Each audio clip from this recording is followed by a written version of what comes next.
Chapter 3, Year 2, Part 2. The worst part of being widely believed to be the heir of Slytherin was that, suddenly, Harry became the most interesting person in Hogwarts.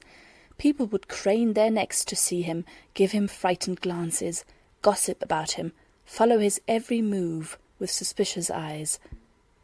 After the petrified body of Justin Finch-Fletchley and the frozen form of the Gryffindor ghost were found in an upstairs corridor, the school went from nervous to panicked in a flash, and the Gryffindors felt it was a mark of bravery to try and trip Harry up or hit him with a spell in the corridors. There were times when Harry seriously contemplated hiding under the invisibility cloak until the horrid gossip abated. Even the Slytherins were treading softly around him, and they knew where Harry was most of the time, seeing as they'd taken up a habit of shadowing him to and from classes. "It's not like you had to be there personally to do it," Blaise explained helpfully, dark eyes glinting in amusement. "You could just tell your pet monster to go for Finch-Fletchley, right?" Harry supposed it was possible. "Rip, tear, kill, I smell blood," he shuddered. Maybe it was possible.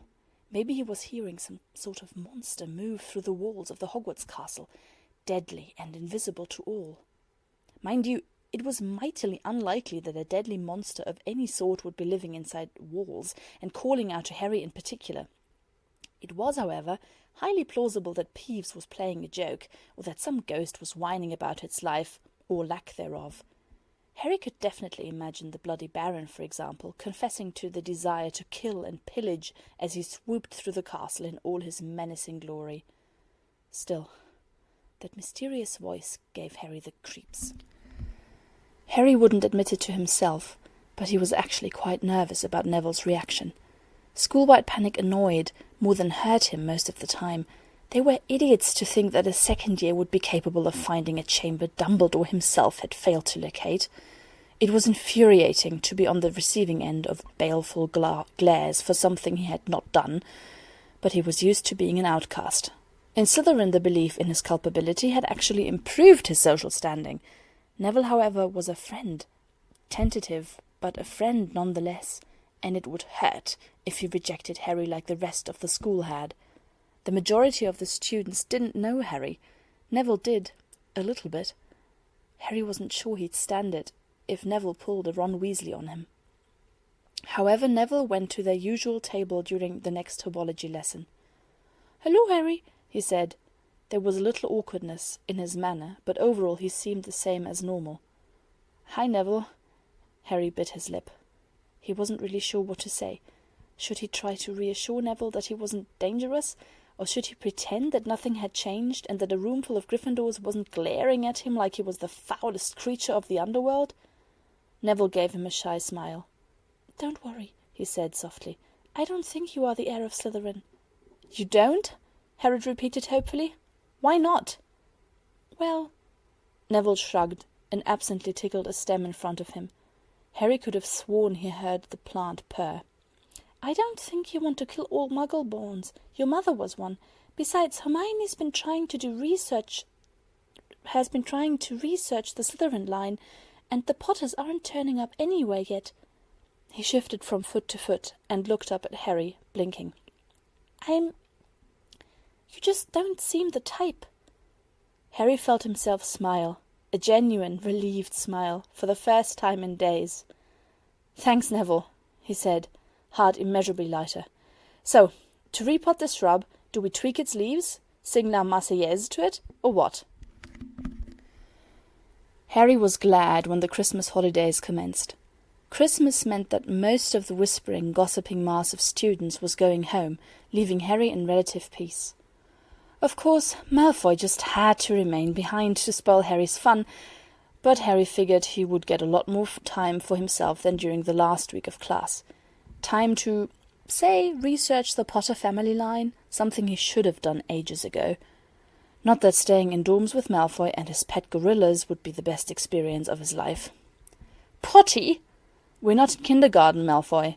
I just like calling you names. I've noticed." Pause. Do wizards even have kindergartens? "Well, the Malfoys have never attended them.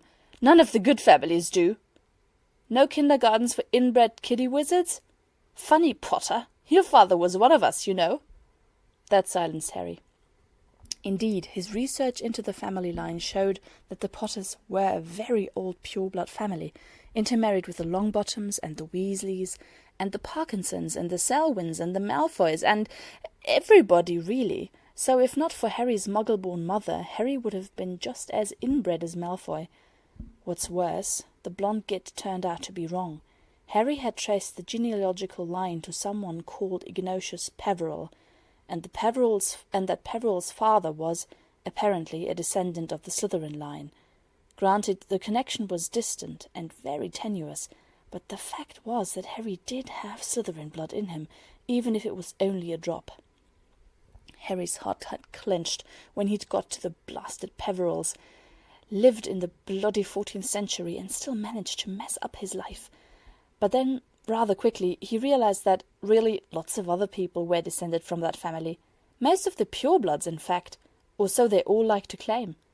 Harry had rather brightened at that, because either pretty much everyone qualified as an heir of Slytherin, to the same extent as Harry, or else everyone simply wanted to make themselves appear important by citing the Peverells among their ancestors, and the Potter family might have been no different. Maybe they had invented the connection so as not to be outdone by their pureblood rivals. For the Potters, shockingly, seemed to have cared about class issues for most of their history. Indeed, they could not possibly have stayed pureblood well into the 20th century by accident. The constant interbreeding with other pureblood families must have been deliberate. They had also possessed all the qualities Harry despised in Malfoy: belief in their own prominence, pride in family history, and wealth taken completely for granted. Still, they tended to produce decent people. Very few Potters had joined any dark wizards or succumbed to the lure of power. So, overall, they seemed to be a good sort. The ability to speak to snakes was hereditary in Slytherin line. You don't just learn it. That is, a good sort, unless you counted that whole Peverell business, because surely Harry must have inherited his Parseltongue abilities from somewhere.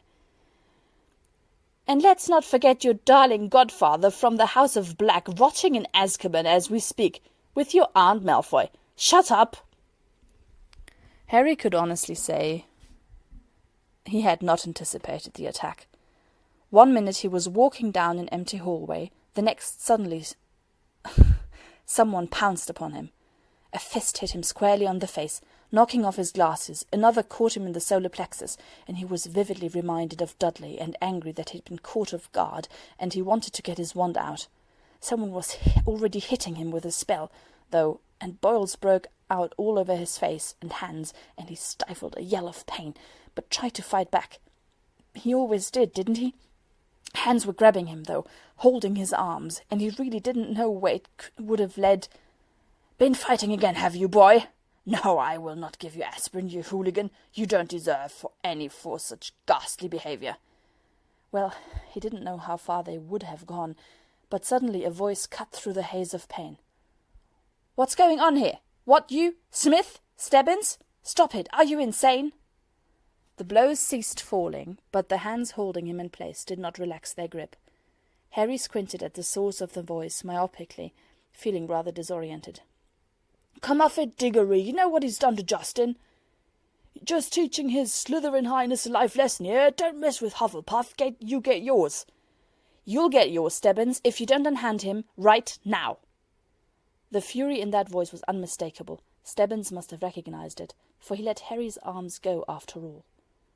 Harry stepped away hastily and scowled in the boy's general direction. He wished he had his glasses on so that he'd be able to memorize that face, and Smith's too. "Diggory, don't be such an... You're not even a prefect. Clear off, both of you, and I'll be reporting this to Professor Sprout. I can't take points, but you won't like what she'll do to you." "Fuck you, Diggory!" With that highly intellectual parting shot, the two boys retreated, leaving Harry with the unknown Diggory. He sounded decent enough, but Harry didn't like anyone's company at all when he was beaten up, half-blind and sporting furuncles in very visible places. Finita incantatem. Merlin's grisly beard, the nerve of... Here are your glasses, Potter." Gratefully Harry put them on and looked at his hands. The boils were gone now. The non-magically inflicted injuries, of course, remained. Harry steeled himself and raised his eyes. The Diggory boy turned out to be tall and good-looking, and he was gazing at Harry with a great deal of concern. His robes indicated that he was a Hufflepuff, just like Harry's assailants. "I'm Cedric," he said, smiling apologetically. "Cedric Diggory. I'm sorry for those idiots. They really took the air nonsense to heart, and when Justin—" Harry attempted a casual shrug, but barely concealed a wince of pain as he tried to move. "Not your fault. Thanks for the help." Diggory would never know how much it cost Harry to say that. "Come on, let's get you to the hospital wing." Professional help at the cost of the whole school finding out? No thanks. He'd healed from worse on his own before. "No, I mean," he went on, because Diggory was looking at him incredulously, "I'm fine, really." "No, you're not," Diggory said firmly, with the same kind of authority that had made Harry's attackers stop. "Look, Diggory, I can deal with it. I'm taking you to the hospital wing." Harry was losing patience along with strength. "Why'd you even bother? How do you know I'm not the heir? Maybe they were right." Diggory didn't budge. "If you were the heir, petrifying students, I doubt you'd let a pair of kids beat you up." "I'm not weak!" He regretted the words the second they were out of his mouth. There was a pause. Then, "I never said you were. Look, Madame Pomfrey's really good about these things, okay? She doesn't ask questions and doesn't tell, and you can't possibly think you'll hide this from your housemates? 'Cause that shiner on your face is pretty distinctive, let me tell you." Harry scowled. "Come on." Diggory nudged him carefully on the shoulder. "We'll take the shortcut." In the event, Diggory was wrong in that Harry didn't manage to keep the attack from the Slytherins, even despite having been healed, but admittedly he was able to face the music in full health at least. Someone had seen Harry as he was leaving the infirmary. His insistence that he had just wandered in there randomly did not convince anyone. "I'll bury them," Marcus Flynn said, a feral smile lighting up his dull face. "Trying to do my seeker in, the little bastards." "No," Harry objected. "Everyone hates Slytherin enough as it is. It's no good to start attacking people." "And it's okay to attack a Slytherin, then?" Millicent asked, her considerable size making her quite intimidating as she advanced at Harry. "Is that what you're saying?" "Well, no, but—" "No buts, Harry." Blaise smirked, and got up to be level with Harry, removing Millie's cat from his lap. "Let me introduce you to the fine Slytherin concept of revenge." The one thing that the students of Hogwarts learned in their first week of April was that it was best not to mess with Harry Potter, or at least wait until he got off the Slytherin Quidditch team to do it. Harry did, however, convince Flint to leave Cedric Diggory alone, since the bloke had only been nice. Harry thought he would have rather liked Cedric, had the older boy not seen him at his weakest. Notably, the Weasley twins had joined in the fun and pranked a few particularly loud proponents of Harry as heir, and therefore Harry to be exterminated theory. Cormac McLaggan, for instance, recited the Ode to Old Bird the Odious in gobbledygook the entire Tuesday. Professor McGonagall was not impressed. The school had begun to recover from the attacks, taking the lull to mean that the storm had passed. So, when the next petrification came during the Gryffindor-Hufflepuff Quidditch match, it shook everyone anew. Neville, in particular, was devastated. This time, the victim was Hermione. In response to the attack, the Minister for Magic turned up and arrested Hagrid.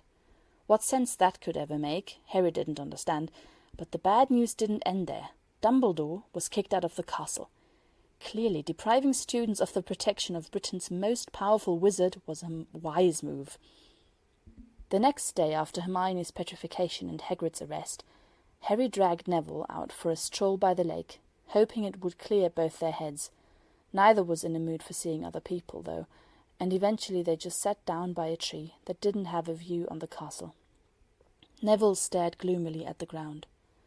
"I just hate it, you know," he said, smoothing his hand over grass. "I can't do anything to help Hermione at all. She's just lying there in the hospital wing, petrified. And I know she'd figured something out before she ran to the library and got attacked by that, whatever it is. and I feel that if I understood what she was doing, I'd be able to help her." A bird sang somewhere up in the tree, not realizing the gravity of the situation. "It's stupid," Neville pronounced with finality. "No," Harry protested. He didn't really know what to say, though, because he'd never comforted anyone before. "I shouldn't have let her go to the library alone," Neville said darkly. "You couldn't have known. We've all let our guard down. There haven't been any attacks for a while." "Yeah." Neville sounded frustrated. "Tell me more, though," Harry prompted, hoping to distract him. "How was her research going?" Neville shrugged. "Not much to tell," he muttered. "She was looking into the Slytherin line. I was helping her too, and we got as far as the Gaunt family." He wrinkled his nose. "The last member was supposedly insane, and by now they're dead anyway." Neville hugged his knees. "All their names begin with an M. It'll be in Hermione's notes." Hill swallowed painfully. "Maybe the son or the daughter had children?" Harry suggested, feeling awkward. "Maybe." There was silence. Harry unconsciously mirrored Neville's pose. "Everyone thinks it's Hagrid," he said in a hushed voice. It was something he really didn't like contemplating, even less than Granger's petrification. "What do you think?" For the first time Neville showed some interest in the conversation. Harry was rapidly losing his. "I don't know," he said. "I don't think it's him. I mean, they made Dumbledore leave. What good will that do? I don't think they took people really responsible.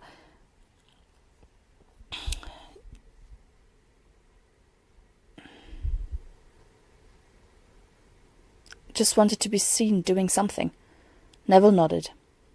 "That sounds like the Ministry, all right." The giant squid moved, disturbing the silence, the stillness of the lake's waters, and sending ripples across the surface. Harry watched them with detached fascination.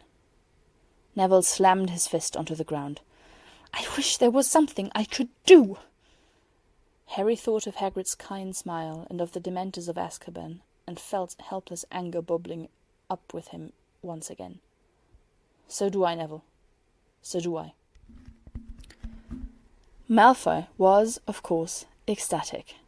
It was his father, along with the Minister for Magic, who'd arrested Hagrid and forced Dumbledore out. Malfoy clearly felt the entire deed was his personal achievement. He strutted around the school, projecting such arrogance that even the Slytherins were getting tired of his act.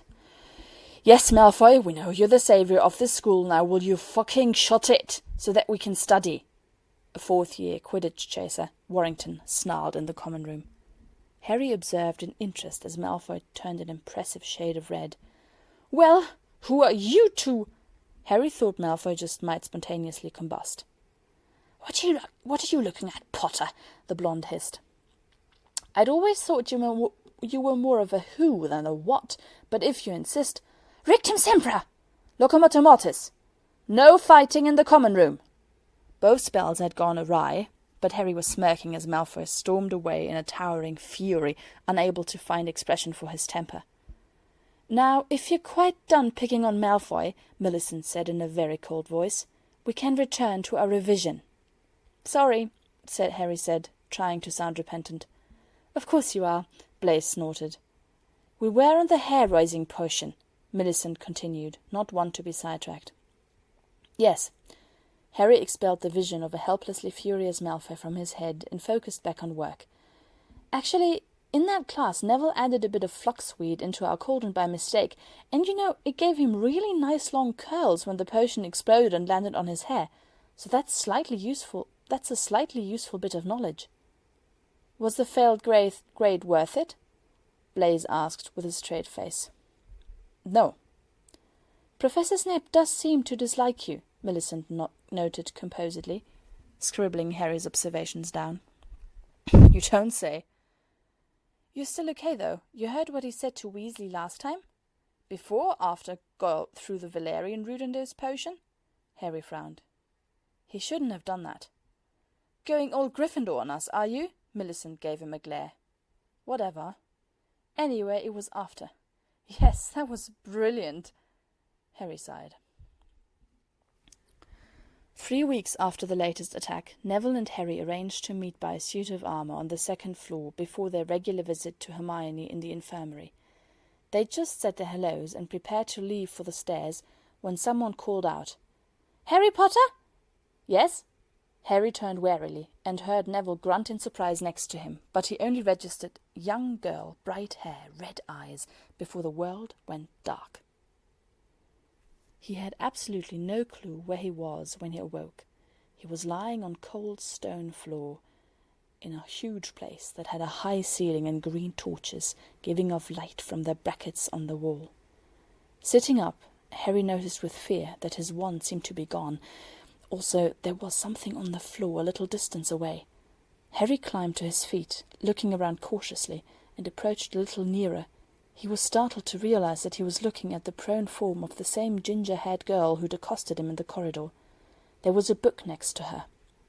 This was all very bizarre and confusing, but Harry didn't get a chance to think about it, because in the next moment he heard a voice from behind him and whirled around. "So, you're awake at last." There stood a translucent being, a handsome boy of about 16, with jet-black hair, a twisted smile, and a Hogwarts crest on his robes. In his hands he was twirling a wand Harry recognized as his at the first glance. Harry tried to keep calm. He was sure there wasn't any explanation to this that he would like, but there had to be a way out. "Who are you?" "How odd that I should know so much about you, and you so little about me." The boy's voice was level, but there was an undertone of mockery to it. Harry frowned and kept silent, so the boy spoke again. "My name is Tom Riddle, Harry. Let me welcome you to the Chamber of Secrets." Harry's heart skipped a beat. He was in the Chamber of Secrets? Did that mean that the mythical Slytherin monster was lurking in this general vicinity too? Well, shit. "How do you know about me?" he asked, trying to seem composed. "Oh, little Ginny Weasley told me all she could." Tom raised an eyebrow. "She concocted a tale worthy of Romeo and Juliet about herself and you. Did you know? She's been in love with you since before she could walk, but then you got sorted into Slytherin, which was most ungallant. Still, she cast the two of you as lovers who are meant to be, separated by cruel fate and the disdain of their families. Tragic indeed." Harry was stunned. He'd had absolutely no idea. The twin sister? Ron's sister? "But the puerile babble of a lovesick girl was not what interested me, of course," the boy continued with a predatory smile. "You're rather fascinating, aren't you?" A red gleam appeared in Tom Riddle's eyes. He was staring at Harry intently, as if trying to solve an intricate puzzle. Harry kept quiet and looked around surreptitiously. He could see ornate double doors in the distance, and presumed them to be the exit, but it was really quite a way away. Harry would need to turn his back to Riddle in order to get there, and he really didn't think it was a good idea. "Are you a ghost?" he asked, stalling for time. He didn't know what he would use the time for, but he'd cross that bridge when he came to it. "No, I am a memory," Tom said with a casual shrug. "A memory preserved in a diary for 50 years. The foolish Weasley girl had found me somehow and poured her soul out to me. She didn't realize, of course, that the more she confided in me, the stronger I got. Towards the end, though, even she started suspecting that maybe something was not right, that maybe it was she who was opening the Chamber of Secrets all along." The boy sneered, his face twisted into a mask of cruelty. Harry was shaking. Whether out of fear or fury, he was not sure. "That's just sick! What's she ever done to you? How could—" Tom Riddle waved a hand dismissively. "It was her own fault for writing in my diary." "So you are the heir of Slytherin?" Harry demanded, barely coherent from anger. Tom made a small bow, smirking. "Indeed, I am. However, this is not what I have brought you here to discuss. For a while now I have much less interest in ridding this school of mudbloods than I had in you."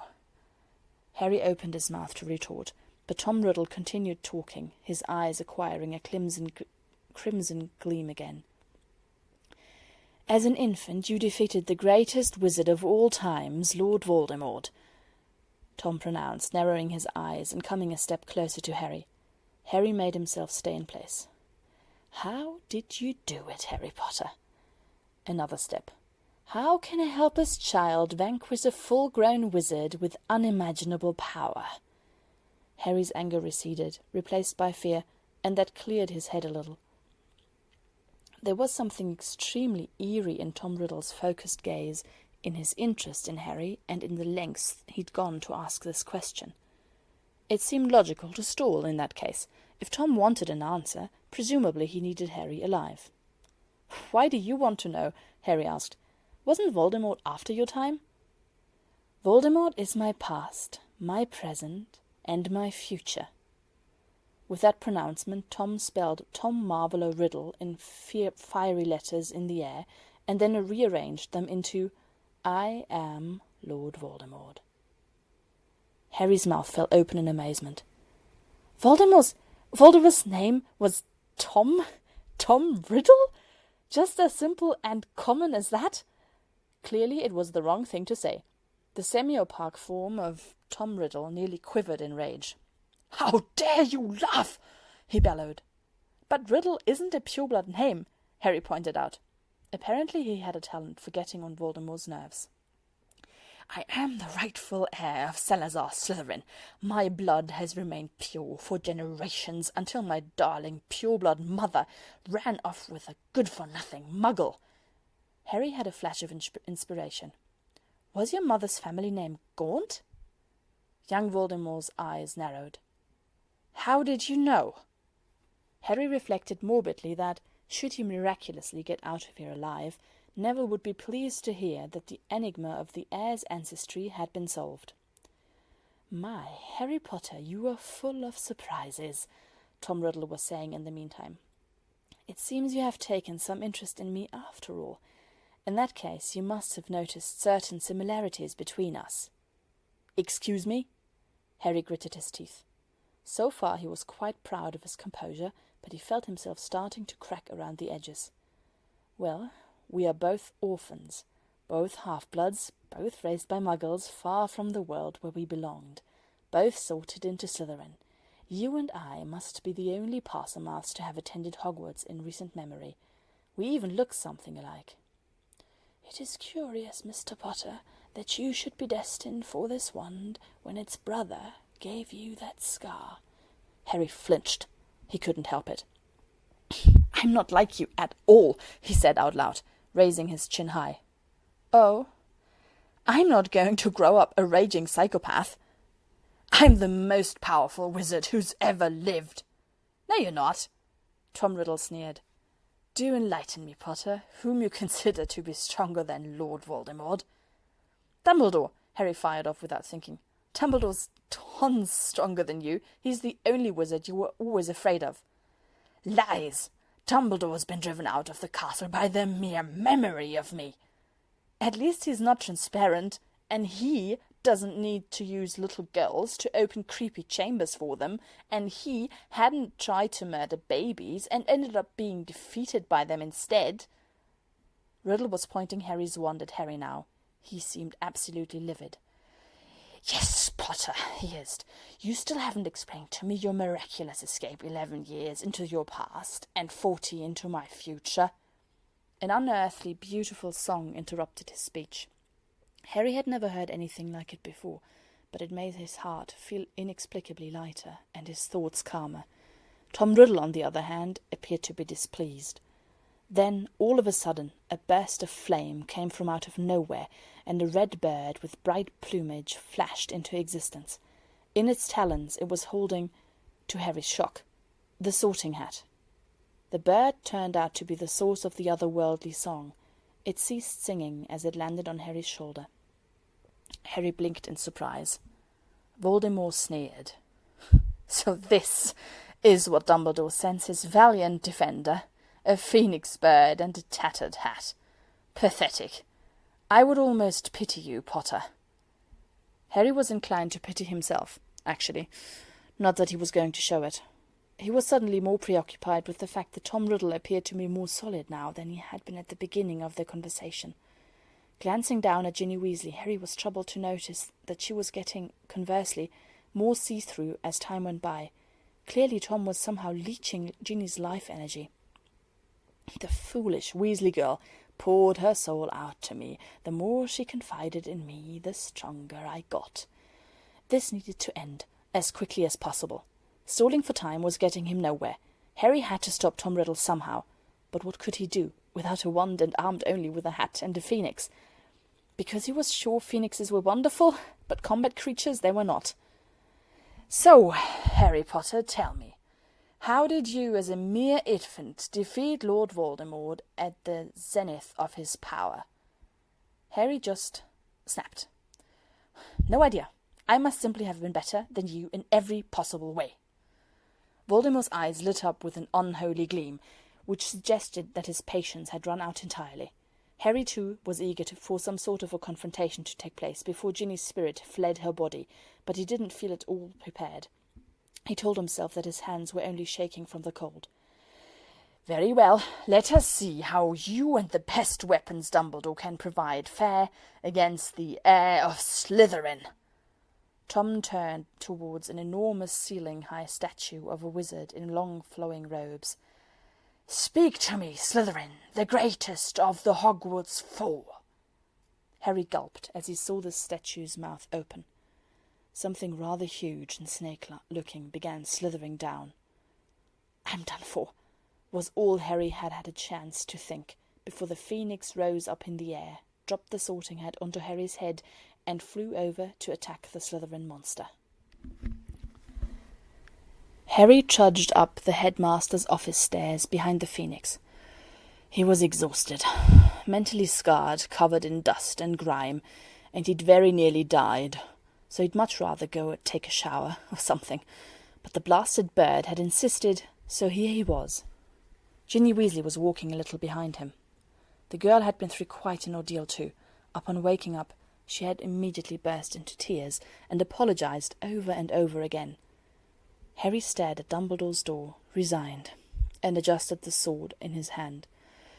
No, he really didn't want to go in and explain himself, but he had a feeling that he would find him in Slytherin dormitories if need be. He knocked. Ah, do come in. The muffled sounds of crying got louder when Harry opened the door. There was a whole assembly of people in the headmaster's office. The entire Weasley family seemed to be present, along with Professor McGonagall and Snape, and, of course, the headmaster. The phoenix crooned, butted Harry's shoulder, and flew off to Dumbledore's desk, where it dropped the sorting hat and snatched up a sweet in a most self-satisfied fashion. Harry figured the phoenix had the right idea, so he put the sword onto the desk too. The sound of Dumbledore's surprised chuckle brought an end to the standstill. "Ginny!" shouted a few voices at once. "Oh, thank Merlin!" Snape and Dumbledore seemed the only people who had eyes for Harry first and foremost.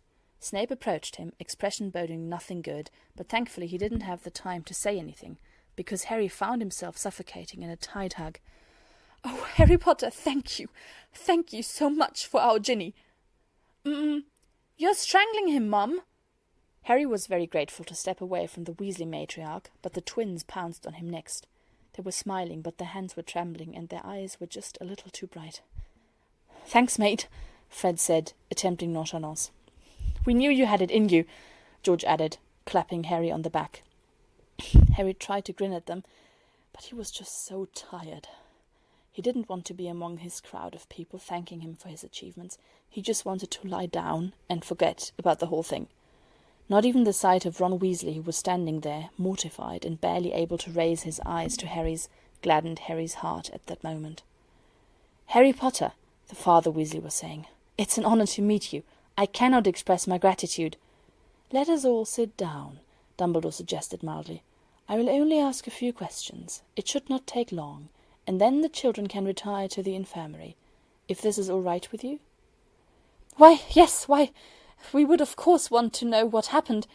The Mother Weasley had to stop in the middle of her sentence because her daughter's hysterics resumed abruptly. "Oh, Ginny dear, it'll be fine." Nothing will be fine, because it's all my fault," the girl wailed in distress. Harry winced at the volume as he lowered himself into a chair. "Hush, dear. Of course, it isn't your fault that the heir of Slytherin—" "But I was the heir of Slytherin. It was me who opened the chamber and killed those roosters," she hiccuped. "I threw the diary away, but took it back, and I was so afraid. I petrified all the students." The Weasleys had gone chalk-white during her speech. "Ginny, what are you saying?" Percy asked, with a touch of panic in his voice. The girl just dissolved into more tears. Harry sighed. "Headmaster?" "Yes, my boy?" Harry extracted Tom Riddle's diary from the pocket of his robe and put it onto Dumbledore's desk, right next to the sword and the sorting hat. He noticed the way Dumbledore's eyes widened for a moment. The headmaster then took a while to peruse the mutilated book. Professors Snape and McGonagall were looking rather impatient by the time Dumbledore's examination was over, but the Weasleys had been consumed by consoling their sobbing girl. Harry wondered detachedly what it would feel like to be fussed over like that. Finally Dumbledore gave a sigh. "I am sure there is a fascinating story behind this notebook, my boy," he said, returning a gentle gaze to Harry. "If you wouldn't mind explaining it to us. I fear your companion is currently a little overwrought." Harry nodded. On the way from the girls' toilet on the second floor, where Salazar Slytherin apparently had, for some bizarre reason, placed the entrance to his hidden lair, Harry had tried to figure out a way to describe the events to the teachers. He had not counted on having to reveal Ginny's culpability in front of her entire family, yet there was no time for concocting a strategy now. So he talked and talked. He made the conversation between himself and Tom Riddle sound shorter than it had been in reality, giving the impression that they'd only exchanged a couple of insults before launching into battle. He placed most credit with the phoenix who'd pecked the snake's eyes out, mentioned that the sword had fallen out of the sorting hat, and concluded with stabbing the diary with a poisonous fang. He omitted the fact that Tom Riddle had identified the snake as a basilisk after it died, and left out the bit where the same basilisk fang had nearly killed Harry. He was also reluctant to reveal that Tom Riddle and Voldemort were the same person. All in all, Harry's tale implied that there had been a psychopathic descendant of Salazar Slytherin living in the diary into which Ginny had unwittingly poured out her soul, and the madman had wanted to get rid of Harry simply because he was the boy who lived. Judging by Dumbledore's shrewd scrutiny, the ancient wizard realized that Harry had left something out of his story. Snape, too, did not look entirely convinced, but the Weasleys had bought it all. Professor McGonagall was staring at Harry with wide eyes. It seemed that she, too, had believed his tale. "That was very brave of you, Mr. Potter," she said with a little hitch to her voice. "Brave and noble and—" "Foolish," Snape supplied with a cheer, challenging the heir of Slytherin on his own soil. "He was saving the life of a fellow student." McGonagall charged at Snape immediately, the fire of righteousness burning in her eyes. Of course, she was the head of Gryffindor. Harry's actions must have spoken right to her heart. Harry sighed, leaned back, and tuned out the teacher's squabble, letting McGonagall fight Harry's battles just for now. He was so exhausted he didn't think he'd manage to utter a single word more. He saw that Dumbledore was still looking at him. The moment their eyes met, Dumbledore let out a smile. "Well done, my boy," he said. "I am very proud of you. Now—" The headmaster turned to the flock of Weasleys. "Of course, I will not hold Miss Weasley at all responsible for the events, and ask only that she can be more careful with magical objects in the future." Father Weasley muttered something about trusting things and seeing their brains. Mother Weasley let out a relieved sigh. "Now I believe the matter is settled," Dumbledore went on. "Arthur, Molly, please feel free to take Ginevra to the hospital wing. Minerva, Severus, I'd just like another word with Harry." Harry closed his eyes in frustration. He just wanted to leave. He heard the shuffle of feet, the rustle of clothing, Ginny's sniffles, and the Weasleys' mutters as people were leaving the room. When he thought he was alone with the headmaster, he opened his eyes, but found that Professor Snape was still in the office. The potions master was frowning. "I'm Potter's head of house," he said firmly. I have a right to be here." Dumbledore surveyed Snape over his half-moon glasses. There was silence for a while. A portrait sneezed. "If you must, Severus," the headmaster said calmly. Harry had the inkling that the ancient wizard was not particularly pleased. "Now, Harry, is there anything else you would wish to tell me?" Dumbledore's eyes bored into Harry's with so great an intensity that Harry lowered his eyes to the cluttered desk in front of him. "No, sir." Another pause descended. "Sir, that sword—" Dumbledore pointed to the hilt. "This sword had once belonged to Godric Gryffindor. It is meant to come to the disposal at times of need, to those who show great bravery and courage." The headmaster's eyes gleamed proudly. "You must have done something worthy of the truest Gryffindor down in the chamber for it to come to you, Harry." He seemed extremely pleased by that fact. Snape, judging by his frightful sneer, did not share that attitude. "I understand, sir." Dumbledore observed him for a moment. "Very well. Then, if you have no further questions or comments," the headmaster said amiably, "Severus, if you could be so kind as to take Harry to the infirmary." Afterwards, naturally, rumours flew wild around the school. Ginny Weasley and Harry Potter had disappeared for several hours, only to be found in the hospital wing later, and Ginny ended up going home. At the celebratory feast the following evening, Dumbledore stood up and explained that the culprit for opening the chamber had been identified. Professor Lockhart was gone from the school, and exams had been cancelled. Since Ginny Weasley was not there to elucidate anything, Harry was beleaguered by continuous demands from all sides to tell what on earth had happened. He gave them a heavily edited version of the story, careful to portray Ginny's part as insignificant and his own escape as a fluke. Blaise and Millie helped fend off the enthusiastic admirers who crowded Harry now in place of ill-wishing assailants. It seemed that Dumbledore's speech had indeed cleared Harry's name. People rushed to apologize to him for their earlier suspicions, suddenly remembering again he was their boy who lived. Harry was glad that he was no longer an enemy of the people, but the attention made him uncomfortable nonetheless. He'd much preferred the obscurity of his first year. On a brighter note, Hagrid had been released from prison, and he rushed into the castle to thank Harry profusely, with tears in his eyes, all over and over and over again. "You saved me life, Harry.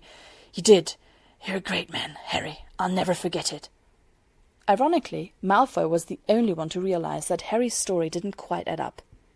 "You're lying," the blonde had said, eyes narrowed. "There's no way someone named Tom Riddle would be the heir of Slytherin. You're hiding something." Malfoy's accusations were correct for the first time. Harry was lying to everybody, but it so happened that there was no one beyond a couple of cronies willing to believe Malfoy's words. Harry found that it felt great to be the one with power on his side for a change. Neville was overjoyed at Hermione's return to the land of the living, and relieved by Harry's escape. Together, Harry and Hermione reconstructed Voldemort's entire story, complete with the Slytherin airness, and the blasted Peverils and Merope Gaunt, and the Muggle upbringing. "Wow!" Neville commented, rubbing his brow. "So, you know who was a half-blood, huh?" Granger bristled immediately. Why does his blood matter?" Harry blinked at the attack. "It doesn't," he hastened to deny. "I don't care about any of that blood nonsense. You know that, Hermione. It's just weird, isn't it, that the Dark Lord who fought for pure-blood superiority was a half-blood himself?" "Yes, I suppose it is strange," the bushy-haired girl conceded. "You've been quiet, Harry," Neville noted. Harry shrugged, not taking his eyes away from the lake. The surface was smooth today, the giant squid resting deep in his waters, and the sight was soothing, relaxing. Much better than the hustle and bustle of the school and the students who wanted a piece of Harry. "I've had things on my mind," he muttered. "Well, look on the good side," Neville said brightly. "The attacks have stopped, the chamber won't ever be opened again, and we've got no exams. It's summer. Things are looking up. Maybe you guys can even visit me at some point over the holidays. What do you think?" Harry smiled, cheered despite himself by Neville's optimism. "Thanks, Nev. That'd be great." Harry stood in the trophy room, staring at 2 awards displayed side by side. Both were for special services to the school, one to Tom Marvolo Riddle, another to Harry James Potter. Effectively, one was for opening the Chamber of Secrets, the other for closing it.